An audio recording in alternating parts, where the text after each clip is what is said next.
Yeah, I guess it's like good morning, good afternoon, or good evening, whatever is your time. Well, I welcome you to my little talk about your hormones and your menstrual cycle. And I'm really glad that I could be here today. I hope more people are joining and even more people watch the recording. So if you don't know me, my name is Julia. I live in Germany right now. I am German. I had a long time where I lived abroad where I'm like, I'm Julia, I live here, but I'm from there. Now I'm German in Germany. But I'm happy to, talk about hormones, which is a passion of mine that I recently turned into a career. So let's see, I'll share my screen and then I hope that this works.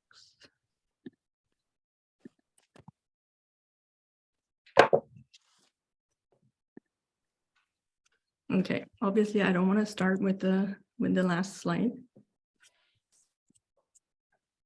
And okay, I already told Judy that it might be, there's going to be a lot of information, and I hope you also brought a piece of paper and a pen, because we're going to have like a little quiz, because at the end, I want you to know exactly what your cycle is trying to tell you and how to, get a normal period back if that's your problem. And based on my experience, there's like 70% of women who had some period problems in the past 7 months. So you're not alone. And years. So what to expect today? Well, I'm going to tell you why your period is considered your 5th vital sign. The Society of Obstetricians and Gynecologists in the US, they actually declared that women can use their monthly period as a vital sign to actually have an idea on how their overall health is going. We're going to talk about a few root causes, because even though it's a plethora of symptoms that are all somehow related to hormonal issues, there's only really a handful of root causes. And if we address those, then most of those symptoms are going to be at least lessened within a month or 2 or 3. Right, so I'm going to show you some real solutions to fix your periods and reduce hot flashes, lose weight, and feel good again. And I know tomorrow is also a workshop on the perimenopause and menopause, so I'm going to not really go into that, but I hope I can make it tomorrow to also, see what's going on there and maybe also have some answers, some questions. So that's what we're going to do. And before we start, just a few words about myself. I'm Dr. Julia. I have a PhD in natural sciences, and I'm now a holistic hormone coach. So actually, I used Lifebook to figure out how to change careers and what career to pursue, and it actually led me to the whole becoming a life coach and becoming a hormone coach and a nutritional coach. So I help women with irregular periods and infertility and on diagnoses like PCOS, fibroids, and other hormonal issues to basically take their health back into their own hands and fix their periods, balance their hormones, and boost their fertility. And of course, I have my own story, which I'm just gonna, share briefly, because that is me like 7 years ago. And back then, I thought that suffering from PMS and painful periods and, gaining weight, having this afternoon slump of low energy, that this is just normal, right? And that's what a lot of women are told, that we just have to live with it. There isn't really anything we can do. And we should have just sort of stop complaining. And back then I was actually working internationally in science, in the science industry. I was traveling a lot. And then in winter 2019, I was actually offered to go on an expedition for 4 months to the Arctic in the winter. And one of the important things was that there was like no store for 1,000 kilometers, which means we had to bring everything, right? Someone came and said, like, you're going to go for 4 months. All you can bring is like 23 kilograms. So everything you can bring on a normal airplane. It has to last for 4 months. But, it's a remote place. So maybe it's going to be longer than 4 months.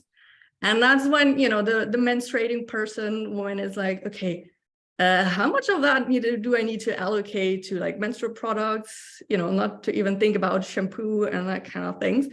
So that was like a big challenge where it really got me to think about my hormones and how to, you know, prepare, like, how am I going to work 7 days a week, even on those days that I don't feel like working?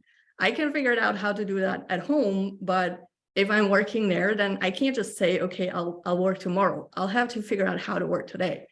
And what I didn't know is that in those 4 months, I would actually undergo like what I like to call a hormone detox. And what happened was, because we were there to work scientifically, all I had to do was basically go to the galley and get my food every single day at the same time. It had lots of proteins. There wasn't a lot of fresh food, but there was a lot of fermented vegetables. And I also went to the sauna twice a week. And I came back like losing like 8 kilograms. So you can actually do it by detoxing your body. And we can talk about that later. But that was really like an aha moment for me. Then, you know, I ate all this food, but I actually lost weight. And for me personally, I was affected by something that is called estrogen dominance. We'll talk about it, and you can see if that's something you're suffering from. But yeah, that's kind of like my story. And now I'm like, I don't have this PMS anymore. I don't have those painful periods anymore. I lost a total of like 20 kilograms. And I can actually spend productive afternoons without the coffee. And that picture on the, I guess on the right, that's actually me last summer. And the dress I'm wearing, I'm not kidding you, is the one I wore 20 years ago for my high school graduation. So, yeah, I mean, everything is possible. And now I'm in Germany. I'm building a hormone coaching business, coaching women on how to get rid of their own period problems. And today we're going to talk about the 3 most important hormones and what kind of symptoms it can cause if they're off, right? And then, of course, I'm going to tell you what to do if you're suffering from one of those problems. Before I continue and go deeper into this, I'm just going to put a little disclaimer in here that all I'm giving you is based on, you know, my personal experience, things that I read and that I share with you, but I do not have, you know, it's not a replacement for a diagnostic. So please go and check with your doctor. And don't hold me responsible if something doesn't work exactly as I said it worked for someone else. Right? So then, as I said, your period is considered your 5th vital sign. And many women believe this myth that, you know, I was no exception, that those painful cramps and those mood swings and this whole PMS, skin outbreaks during your cycle, that this is all normal. And the truth is that it's not normal. It's common because, you know, lots of ladies suffer from it, but it's not normal. And it's a way of your body to communicate with you on telling you something is wrong. And actually, you can use your menstruation every month to figure out like if something is wrong. I like to say that at the end of the month, you basically get the bill for how you treated yourself the previous 28 plus days. So what is not normal? Like, yes, lots of things like irregular periods, painful periods, heavy periods, swelling and tenderness in your breast, you know, everything that's basically related to your menstruation and your cycle. Many people know that, you know, it's hormone related, but things like bloating, headaches, migraines, also weight gain, or even like poor sleep and hair loss can all be associated with problems in your hormone balance, right? And that goes even as far as like allergies or immune imbalances. So there's a rise in autoimmune diseases, and that usually goes hand in hand with unbalanced hormones. So I'm really sure everyone could identify with something on this list, at least further back in their life. If it's not now, then maybe before. And let me just go into like maybe talk about how a normal period is supposed to look like before we go into like how it's not supposed to look like. So many people talk about a 28-day cycle. That's the average, and it's really cool to talk about the first, second, third, and fourth week, but really everything between 25 to like 35 days, if it comes regularly, is normal. And you can look at it from two different points. So one is like, you look at your ovaries, like what's going on in there. And that, like from that point of view, we can divide it into like two phases. So we have the first part, which is like the egg cell like ripening or maturing, right? And then during ovulation, it bursts open, is released into the fallopian tubes, and the follicle, that's the leftover basically, is turned into those corpus luteum. It's like this yellow, it has like this yellow color, and it's the thing that we really want, because it turns into a hormone producing block of cells, and it releases the progesterone, right? So progesterone is one of the important hormones that we have. The other one is estrogen, and then we have the third one that is testosterone. And the progesterone is produced mainly during the second phase of your cycle in the luteal phase. And then we can also look at your cycle from the uterine point of view, right? We have actually your cycle ends with the menses, but everyone in every textbook always says the first day of your bleed is the first day of your cycle. That's also when the egg starts to mature, right? But we have our menses, which is like 5 to 7 days. That's the normal part. And as soon as that ends, we'll start with the proliferation phase. So the uterine lining is again built up. And then during or after the ovulation, it's thickened, so it prepares for a possible pregnancy. And then if that pregnancy didn't happen, right, it starts all over again with your menses again. And then we can also look at it from the female hormone point of view, which is exactly the same thing. And we can see that, so we have three main sexual hormones. So one is estrogen, and that one is responsible for thickening the uterine lining. It builds up during your first phase or the first part of your cycle, then it drops before ovulation, and then it peaks again a little bit in your second half. And then in the second half of your cycle, we also have the progesterone, which is produced by this corpus luteum, right? And those estrogen and progesterone, they kind of have to be in a certain in a certain ratio to not cause any of your PMS symptoms or the water retention or the bloating, right? So if this balance is not ideal, then most of the symptoms that we talk about happen. And then we also have the testosterone, which is usually considered the male hormone, but women have it too, and we need it too. And this is peaking a little bit around ovulation, but that's also different for different women. And well, ideally we want our hormones to run like this, because then we can actually leverage them, influence our productivity, our energy, who we talk to, and all those kind of things, our creativity. And I invite you to check out a different workshop that was on last year, I think September, October or something, by Nadia, who she was talking all about this and how you can live with your cycle and plan your activities with that. But that's not what we're going to do. We're going to talk about those three hormones and what can actually go wrong. So that's the focus of what we're doing today.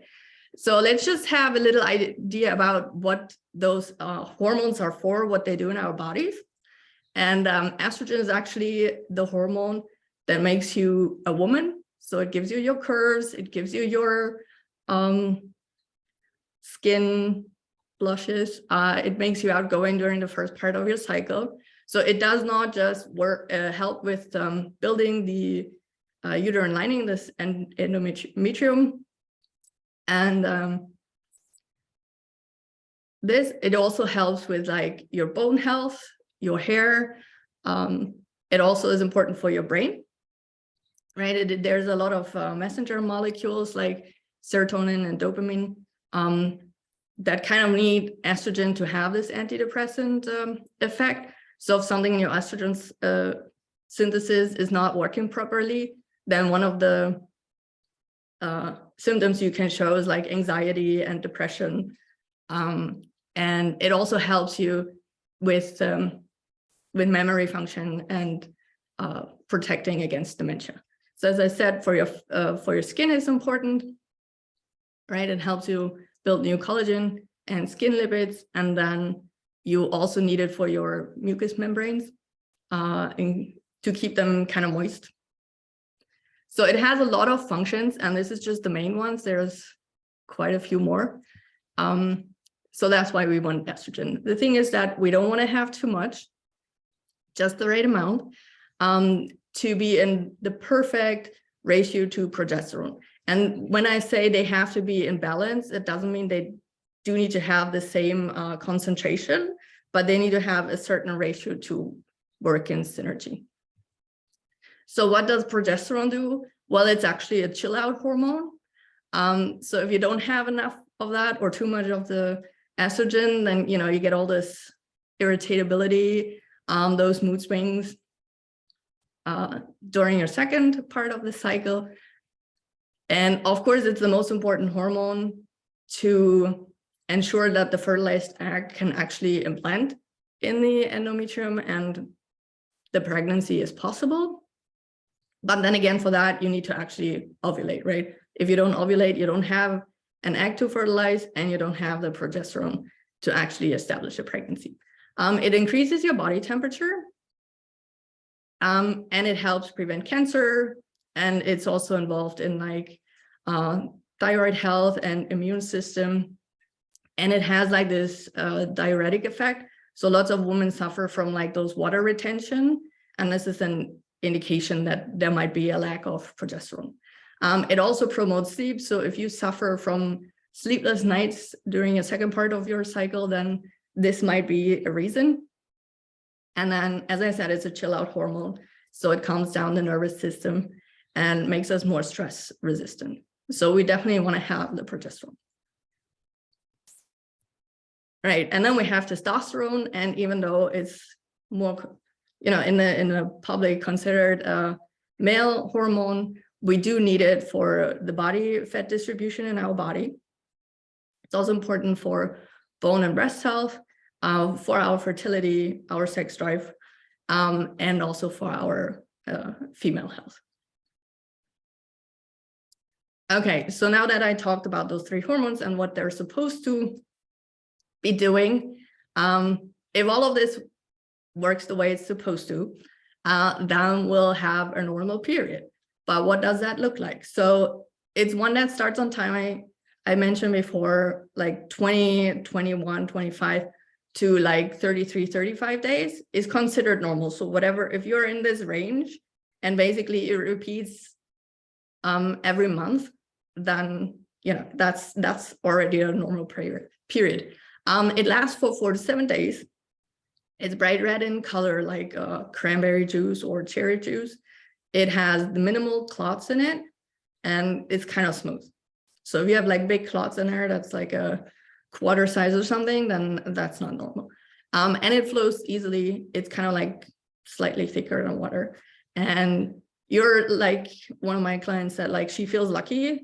So you don't have PMS or minimal PMS, no pain, no skin breakouts, and no breast tenderness. So basically none of the symptoms that I was talking about before, right? But then I guess most of you are here to figure out what to do when having any of those symptoms. So let's do it. Let's look at that. And that's where I'd like you to like have a little piece of paper. And basically I'm gonna show you a couple statements, and you're just gonna figure out how many of them apply to you, to get an idea if this might be something that you need to address in your life. So if you have, going through each of those slides, only 1 or 2 of those statements checked, then it's very unlikely that this is like a problem for you. If you have 2 to 4 checked, then this might be something you want to pay more attention to it. And if you have really 5 or more of those statements checked, then this might be actually the troublemaker that you're wanting to address very severely. Okay, so let's talk about estrogen dominance. And I give you like, I think like, I don't know, 20, 30 seconds to go through those statements. And this case, it would be like having too much of the estrogen, which is either too much as a concentration or too much in comparison to that progesterone. So I'll just keep quiet for a few seconds.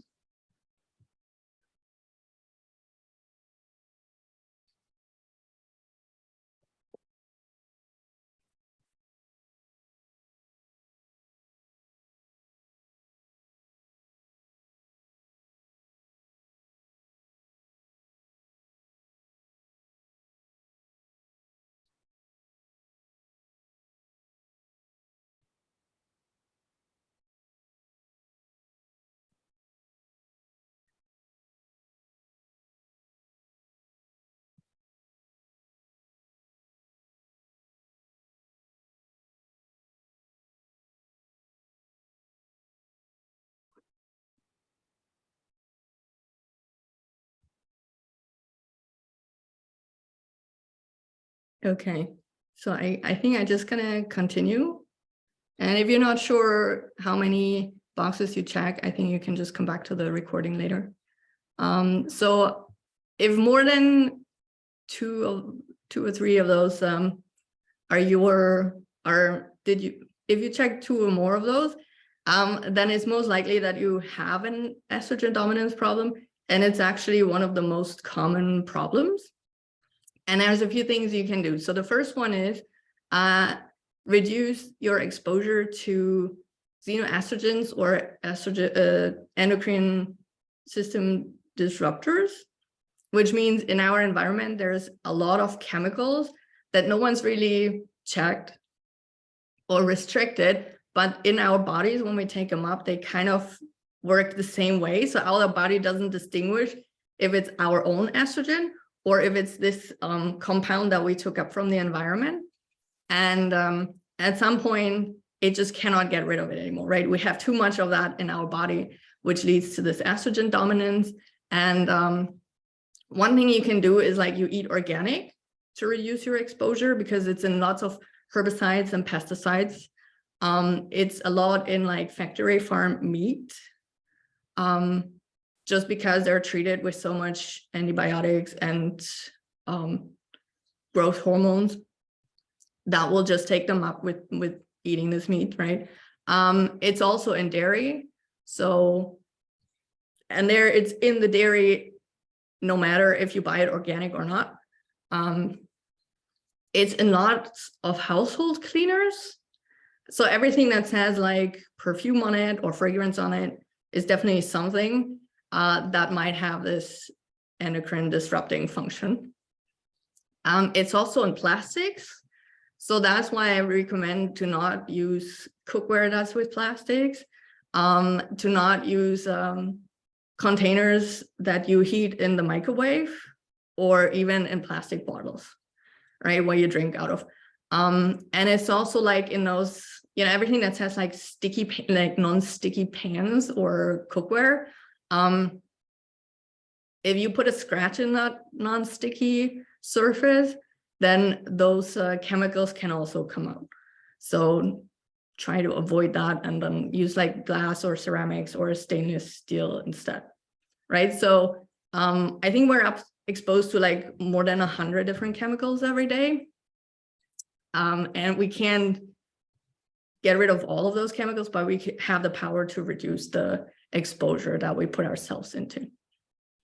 What you can also do is like to detox your liver. So the liver is the organ that basically gets rid of the estrogens.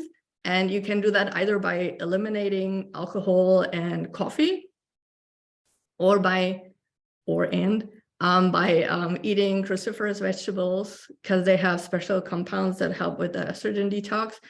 And you're also gonna check if you have enough B vitamins, zinc, selenium, magnesium, and we also need a lot of protein for our liver to work properly. And then another thing that you want to do is, especially when you're like suffering from bloating, is to befriend your microbiome. So that's all the microbes that live in your gut, and it can be up to 4 pounds or something. So 4 pounds of you is like bacteria living there, and they're actually considered an endocrine system as well. So they're very active in like changing hormones and binding them to be eliminated through the bowel movements. And that's not just the sex hormones, that's basically all the hormones. And as much as they're helping to eliminate certain hormones, they're also producing them. So you want to make sure that the good guys you want to have there are there. So you can do that by either eating more cultured food, or by also adding enough fiber, right? So the broken down hormones can be eliminated and bound to the fiber and then eliminated. And just a piece of thought here that if you have like a broad spectrum antibiotic treatment for whatever reason, that the antibiotics will also knock down your gut microbiota. So if you had to take the antibiotics, make sure you're really, really nice to your gut microbiome. Okay, and then the second type of problems can be due to low progesterone. And yeah, let's just see how many boxes you check here.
Julia, while everybody is checking boxes, there are some questions, Okay. but you're answering them at the end of the presentation.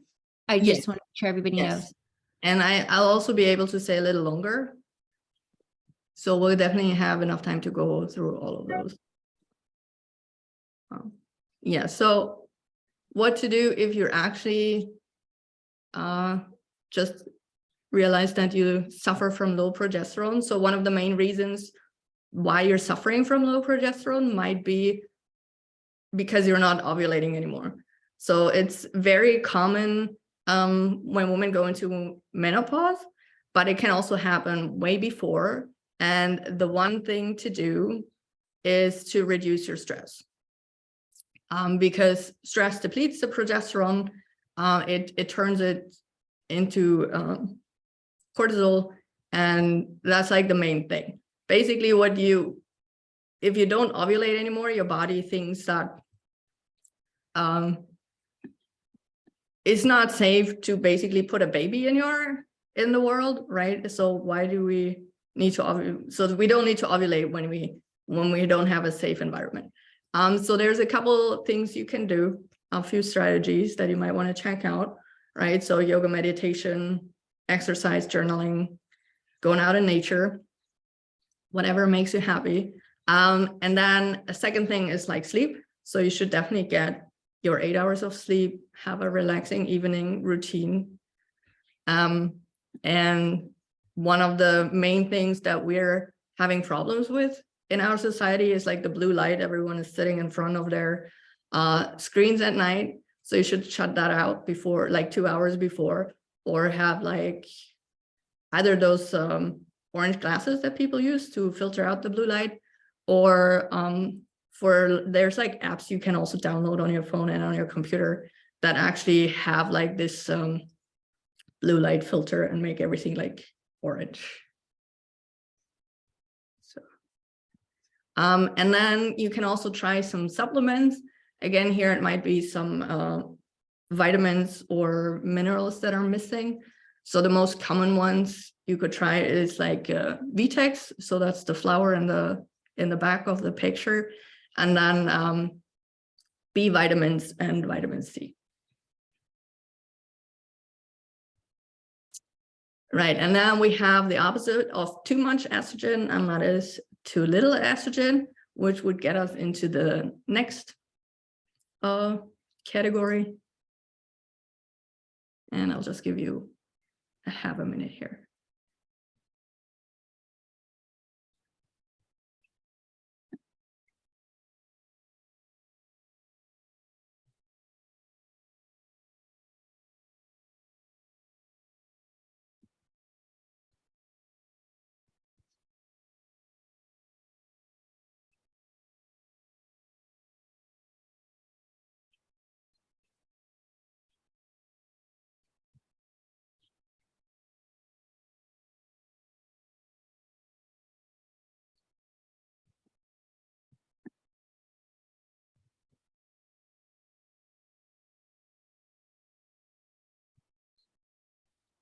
Okay, so I hope you checked your boxes here, or you didn't check any boxes. I mean, I want you to check no boxes at all anywhere.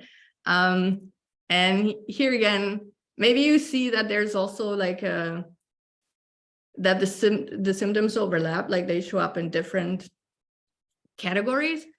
And I think someone was already asking about the low estrogen. So that's when you actually push your body to the point where they're not really, where it doesn't build the endometrium anymore, right? So you have one way is to not ovulate, and the other one is to not even start building up the estrogen. And in both cases, your body is like, okay, we don't need to concentrate on reproduction because something else is wrong in our life that might threaten our survival. So what you can do if you have a type of low estrogen is increase your healthy fats, because all our sex hormones are actually made from cholesterol. And it's actually the LDL cholesterol, so the bad one. But we need to eat healthy fats to basically give our bodies the building blocks. And I'll have a list here of where you can find those. So coconut oil, olive oil, loads of avocados or nuts and seeds, fish, and it's also in eggs. So try to like add it to every meal. Like I always suggest my clients to add proteins and healthy fats to like each of their meals. Then you can't go wrong. Something else that might be causing low estrogen is like food sensitivities or those silent inflammations. So your body or your immune system is fighting an food sensitivity, but you don't really, like all you feel is like tired, but you don't really feel like it's an inflammation. And what can work there? So, I mean, I suggest go back to your doctor and see if that's your problem. And then remove foods like gluten, dairy, and industrial sugar from your diet, because they're like the main inflammatory drivers. And at the same time, you can add like anti-inflammatory foods like turmeric or ginger, always lots of nuts and seeds, and especially flax seeds here. because they also have the omega-3, the omega-6 the omega-3. Okay, so omega-3 fatty acids, which you want a lot from. Lots of people have like this imbalance between omega-3 and omega-6, and that's also contributing to this inflammation. And I know this feels like overwhelming with all those things that you should add and should not do. But I promise if you just start with like one at a time, it's already gonna feel better. And also here you can try some supplements like magnesium, vitamin E, or the maca root, which is like also very calming to the nervous system. And the magnesium and the vitamin E is in like all those foods that are here. So you can eat bananas, apricots, pumpkin seeds, or dark chocolate, and like yogurt. And then we also need to cover the testosterone.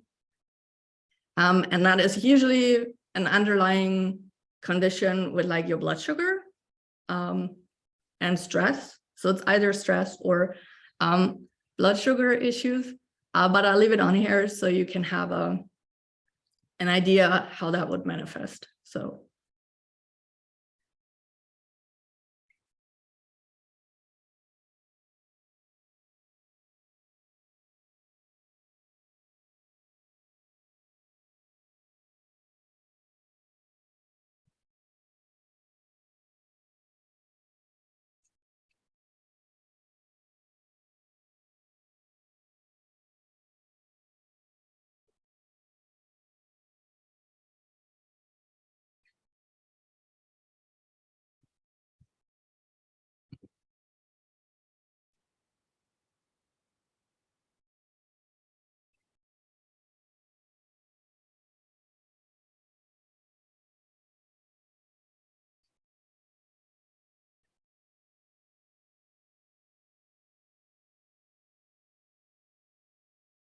Right, so if your hair grows in places where it shouldn't and is gone in places where you want to have it, then high testosterone might be one of your culprits. And what you can do is definitely check with your doctor in this case, because there might be some inflammation under this. Also some check with your insulin levels, because many pre-diabetic women have like this issue. And there might also be some cardiovascular issues underneath it. So if you think that this might be an issue, just have a doctor's appointment.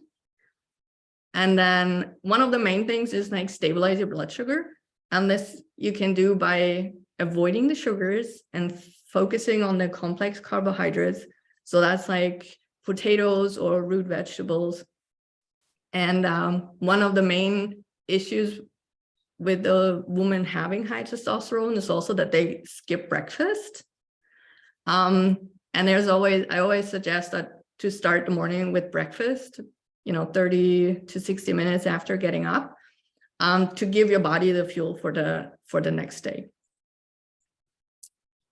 And then we have our last set of symptoms associated with low testosterone.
And if low testosterone is one of your issues, then let me tell you, it's not necessarily low because your body doesn't produce it, but because your body might take it and turn it into estrogen. So one of the main reasons is actually not eating enough fat again. But let's start with how you can increase your testosterone. You can obviously do it with like going to the gym and building muscle mass, because that will automatically increase the amount of testosterone. And that's not just strength training, but also like Pilates or body weight resistance, high intensity training. All right, everything where you start building muscle helps sensitize you to the estrogen, because if you don't have enough muscle mass and enough body fat, estrogen is not just produced by our ovaries, but also by our body fat cells, our body fat. And if you don't have enough of the body fat, you're not producing estrogen enough. And if you don't produce enough estrogen, then your body might just take the testosterone and turn it into estrogen to keep your estrogen supplies high enough to have a cycle. Right. And also here, the most important reasons for having low testosterone are like stress, blood sugar issues, not having enough healthy fats, and not sleeping well enough. So underneath all those sex hormone issues that I just talked about, that you can check in with every month, right? And they might vary a little bit depending on how much you traveled or how healthy you ate. So it can vary from month to month. But if it becomes like a long-term issue, then that's just going to manifest and become worse over time. And to summarize it all up, there's only a couple drivers and root causes that affect your cycle. The biggest being stress and blood sugar. Right. So if you have any issues, not just necessarily in your family environment, but that's, you know, you're all life bookers, so you know where all the stress can come from, which you might be hopefully aware which category has like your biggest stress triggers. Check into that and see if there's something you can work on. Then blood sugar issues.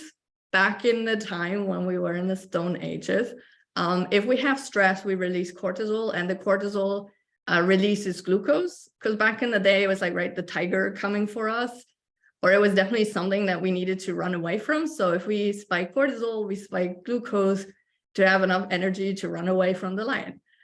These days, our stress is like our boss or, you know, our financial statements.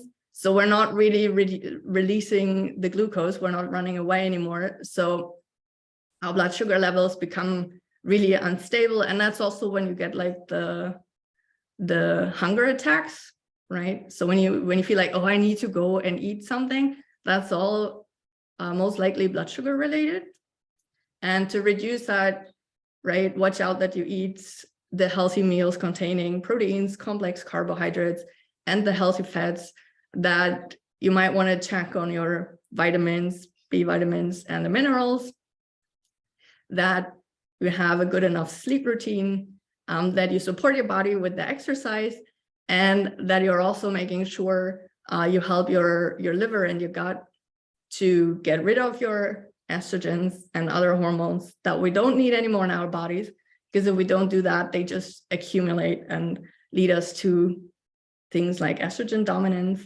And then some of the, like one of the things that I always recommend is like, read the labels on the things that you buy. Like, you know, it's your makeup, it's your fragrances, it's your household cleaners. It comes from your carpet, it comes from your paint. It's basically everywhere. So yeah, check the number of chemicals you're exposed to.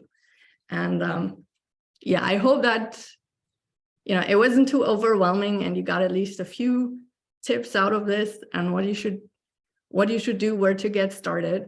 And I'm in the community, so you're always free to contact me and we can have like a free little mini consult, right? And find out if there's anything else I can help you with.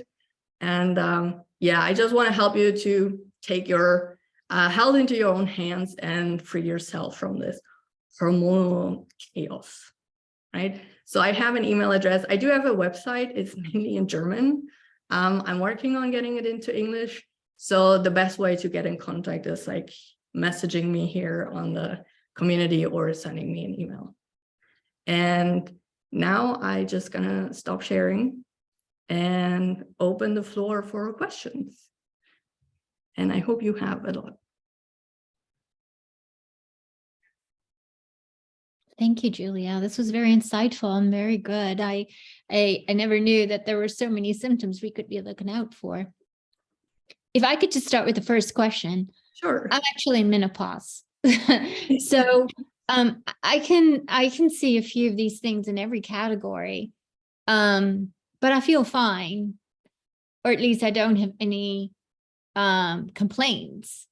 But how does it, you know, these symptoms are more for women in their menstrual cycle, right? Yes, they all, so usually when you still have like your menstrual cycle regular or more regularly before entering menopause, then you know, you're mainly having one sort of symptoms, right? You're either in the low progesterone or in the estrogen dominance. But then when you move into the menopause, 1 month you can have low estrogen, and the next month you're not ovulating, so you don't have any progesterone. And then your ovaries go into overdrive and you have lots of estrogen. So you're slipping into this estrogen dominance. What my suggestion is for everyone who is not yet in menopause is to have a symptom-free cycle for as long as possible, because that will also get you through menopause with limited symptoms, right? So how well your menstrual health is before menopause will determine how horrible your menopause is going to be. That makes sense. My menopause was not horrible, so that must say something, that my menstrual cycle was not horrible either. It was okay. Thank you, Julia. You're welcome. If I can, I have a question. Okay, speaking of menopause, what do you do after menopause when you're in menopause and gone through it, or almost through it? What can you do to decrease hot flashes and anxiety and so on and so forth? There's a lot of supplements you can take. You can always do like a detox. So what you want to do is like help your body detoxify. Right, is your liver, is your gut microbiota. Eat like those hormone healthy foods with a good combination of like the healthy fats and proteins and complex carbohydrates. And I don't really want to take away from tomorrow, because I don't know what they're going to cover. But it's, yeah, basically using those strategies. And in this case, one of the reasons is low progesterone. So that's something where you could also talk to your doctor about having like a progesterone cream, right? To balance this estrogen to progesterone levels. Right. I guess I need to have a female doctor so that they can understand that, because I've been trying for probably 15 years to get my doctor to do a hormone balance check on me, and yet nothing has been done. And I've gone through menopause with this guy, and he kept telling me that you're not going through menopause. You're not going through menopause. You're too young. Yeah, I had hair loss, and I had anxiety, and I had weight gain, and everything that you've mentioned on your thing, I went through. And he's like, oh no, you're not going through it. So you need a female doctor to understand that these things are important to women.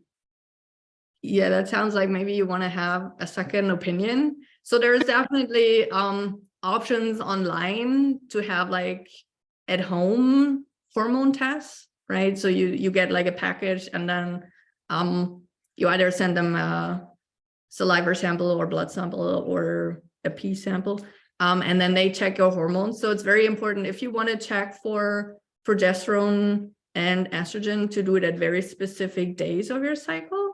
Yeah. And if those things are going on for too long that I was just talking about, it's also going to affect your thyroid. Yeah. So maybe that's also something that you can look into, to have like a complete thyroid level test done, the whole panel.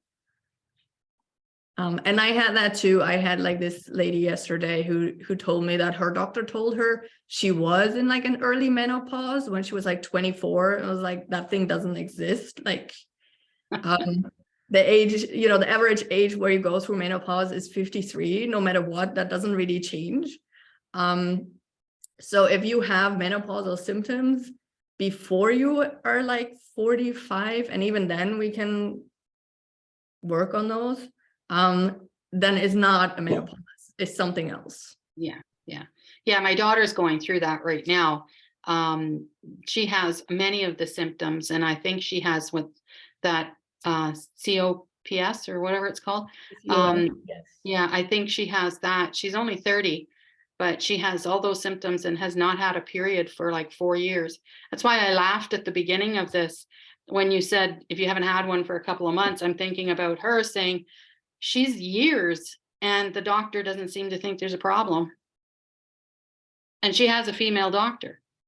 Okay. I think there's a problem. Yeah, I think so too, but I'm no doctor. So yeah. And you know, just a little bit of a political statement here in Canada. Everybody thinks that Canada has the best healthcare system and it's free. You can't get in to see a doctor that actually will help you. You are given a doctor, and that's the one you have to stick with. You can't interview, you can't change without major problems. So we're stuck with who we get. And right now I'm in my senior years and I don't have a doctor at all. Yeah, with a heart condition, I don't have a doctor at all. So Canada's not the best for healthcare. Gosh. Yes, that's horrible. Yeah. Sorry, I didn't mean to go on that tangent, but yeah, maybe I can just add here that a lot of fitness studies, nutrition studies, and medical studies are mainly including men and postmenopausal women. So, you know, the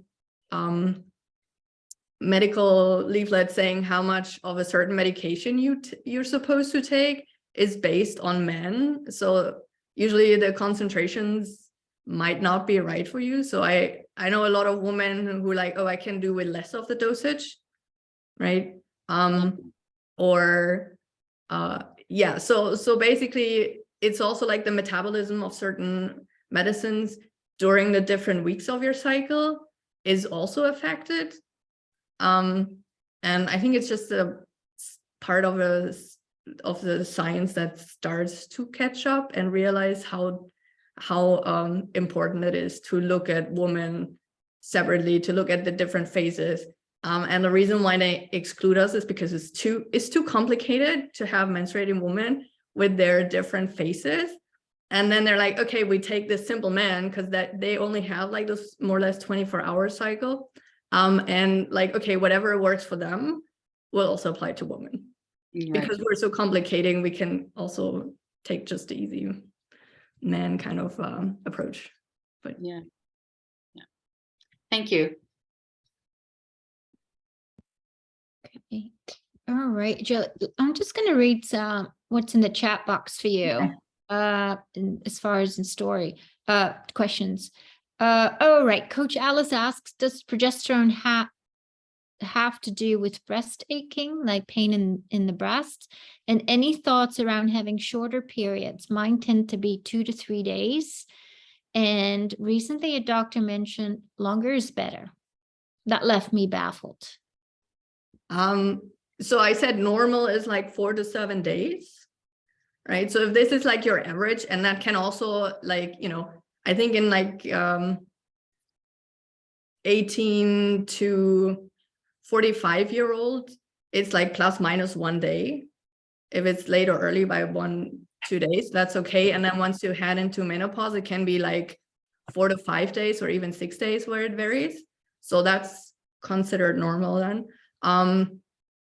And yeah, if you don't have, like, I know women who are like super excited that they have short periods and they don't even need much of menstrual products. What they don't realize is that their body is at a point where they think they don't want to put babies in the world anymore because it's too dangerous. So you definitely want to have the 4 to 7 days. And then any longer with like the painful cramps and that is then gonna also be too long. I mean, there's women who have like 10-day periods, 15-day periods. So there's definitely something wrong that could be, if it's too long, it's probably might be related to like fibroids or endometriosis. And if it's too short, it usually means your uterine lining isn't building up enough. Right? So there's not a lot that can be shed during your menses, which also means that it's going to be very hard to get pregnant. And progesterone, so usually we just have the problem of low progesterone. And I think I mentioned in the beginning that you can have those estrogen dominance even at normal progesterone levels. If you have too much estrogen, that can come from the environment, or you don't detoxify it enough so it accumulates in your body, or you can have normal estrogen levels and then low progesterone, which is usually due to too much stress and you're not ovulating anymore. And yeah, did that answer the question?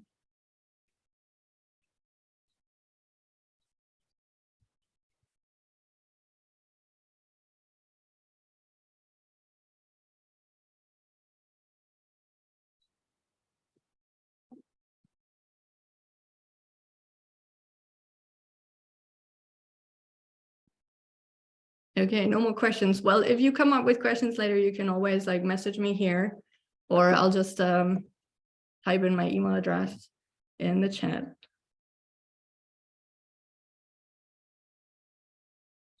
So you can contact me there. Perfect. Again, thank you very much, Julia. Well, I'll have to thank you for all Very being here. informative. And for those who want to revisit it, it's going to be it is recorded, so we can rewatch it. Exactly. Okay. Well, then thank you all for coming, and I'm really glad we kept it to exactly the time. Perfect. Right. Well, thank you everyone for attending, for participating, and thank you, Julia, for this very insightful workshop. Thank you. Thanks so much.